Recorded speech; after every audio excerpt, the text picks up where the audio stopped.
Good morning to one and all. In this video lecture, I would like to discuss about the concept called race around condition in JK flip-flop. So already we have seen the operation of JK flip-flop as I explained in the last video lectures. Now, in this we can observe that this JK flip-flop we can observe we have several outputs. So in the first state is when my 00 of JK input is it is no change state is occurring, and 01 state is reset state is occurring, and 10 is set state is occurring. And in this particular case 11 when J is equal to 1 and K is equal to 1 and my clock is positive edge triggered, or else we can have it as a clock is equal to 1. It at that particular condition we have a state called toggle state. So that toggle state I will explain now, and then I will show you what is the race around condition. So let us consider, so these are the 3 points we know already, so I will explain this exact particular point here. So J is equal to 1 and K is equal to 1, so I will have J is equal to 1 and K is equal to 1, and clock signal is always equals to 1. Say that is positive edge triggers, I have taken clock is equal to 1 here. So now let us consider my q value, it is initially equals to 0, and whenever it is equals to 0 means my q bar is equals to 1. Now this 0 is coming in this direction to this particular G2 NAND gate as one of the input 0, and this 1 is going in this direction and my 1 is output here. So the entire concept I am telling with now with red color, later I will change with my color. Okay, now for this G1 NAND gate I am having three inputs. These three inputs are called 1 1 1 1. So multiplication of the particular AND gate and then inversion takes place. So 1 is inverted, you will get your resultant as here 0. Now 1 into 1 and 0, so means it is 0 and then inverted, your inverted output is 1 here.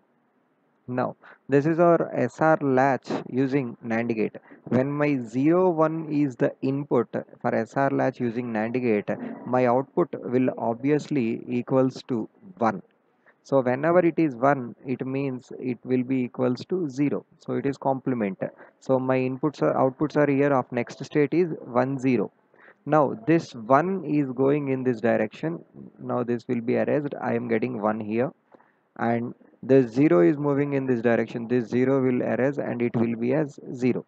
Now 0 into 1 into 1, therefore it will become 1. So after multiplication and then inversion. Now 1 into 1 into 1, therefore it will become, so it is 0.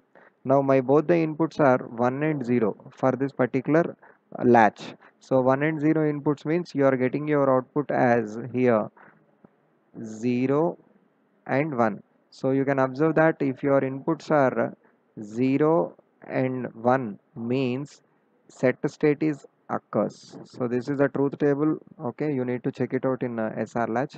I already explained you. So when 1 0 is your input for an SR latch using NAND gate, your output is reset state. So I am considering here reset state. Now this reset state as an input, it will move. This 0 is coming in this direction. So after this my input is 0. So this 0 is coming in this direction. Now 0 come here and 1 come here. So now this will become 0 and this will become 1. Now 0 and 1 are the input. It means that your output is 1 0. So and then again it will be a continuous process when my clock is equals to 1. So here you can observe that my next state in my present state is 0 to 1 and then 1 to 0 and 0 to 1. So it means that it is oscillating, then that condition can be treated as a toggle state. Now I will explain this condition with respect to waveform.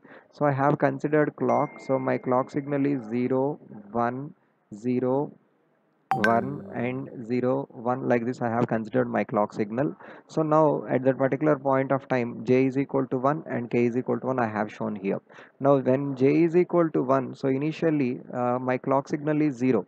So clock signal is 0 means my next state Qn plus 1 will be, I would like to consider this as for a while low only. My next state I will consider as 0 only.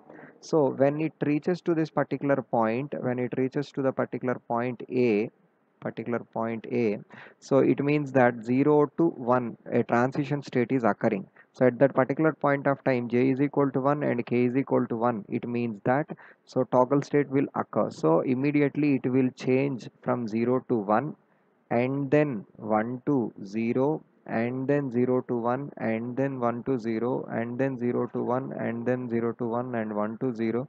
Like this, the transition, as we expected, the results here, the same transition will come. And at this particular point, my clock is equals to 0. So when my clock is equals to 0, means no change state is occurring, so it is going in this direction. Again, my when my clock is equals to 1, so it is going in this direction, and 1 0 1 0 1 0 1 0 1 0. Like this you are getting your output. So this condition is called race around condition. So this is our concept here, race around condition. Now, this race around condition can be overcome by three steps. So the race around condition can be overcome by three steps. The first step is we can reduce the time delay. So time delay is t by 2 is less than the delay of flip flop. Delay of flip flop. So we can, if you use this t by 2, t by 2 is nothing but so if you consider the time distance from the one positive pulse to negative pulse, and or else combine of both the pulse, we can say that this is our time period t. So if your time period, if it is half, t by 2 is less than the delay of flip flop. What is meant by delay of flip flop? Say for example, j is equal to 1, k is equal to 1, and clock is equal to 1. So now you want to change your input from j1 to 0 or k1 to 0 or something, like if you want to change your output. So this entire flip flop will take a particular time to transit the output. So therefore that is called a delay. So that delay, it should be very less than from t by 2. That is our first step if you want to overcome this particular racing condition. Or else you can use edge triggered flip flop. If you use edge triggered flip flop, we can avoid the racing condition also. If we use edge flip flop, so edge flip flop can be classified into two categories. One is positive edge flip flop and negative edge flip flop. So we can use either of the, either it we can use a positive edge trigger, like we can represent positive edge trigger, or else you can use negative edge triggers also. By using this concept also, we can avoid the race around condition. And one more condition we can avoid as master slave flip flop. So master slave flip flop, so we can avoid the racing condition by using master slave flip flop also. In the next video I will discuss about the master slave flip flop concept. Okay, this is about our race around condition in JK flip-flop. This race around condition can be eliminated by using these 3 points. The T by 2 is less than delay of the flip-flop, or else we can use edge triggered flip-flop, or else we can have master slave flip-flop. So already we have seen the edge triggered flip-flop in four concepts: SR flip-flop, JK flip-flop, and T flip-flop, and D flip-flop. And now we can have to the next concept called master slave flip-flop. I will show how to design master slave flip flop and how it will act. Okay, thank you.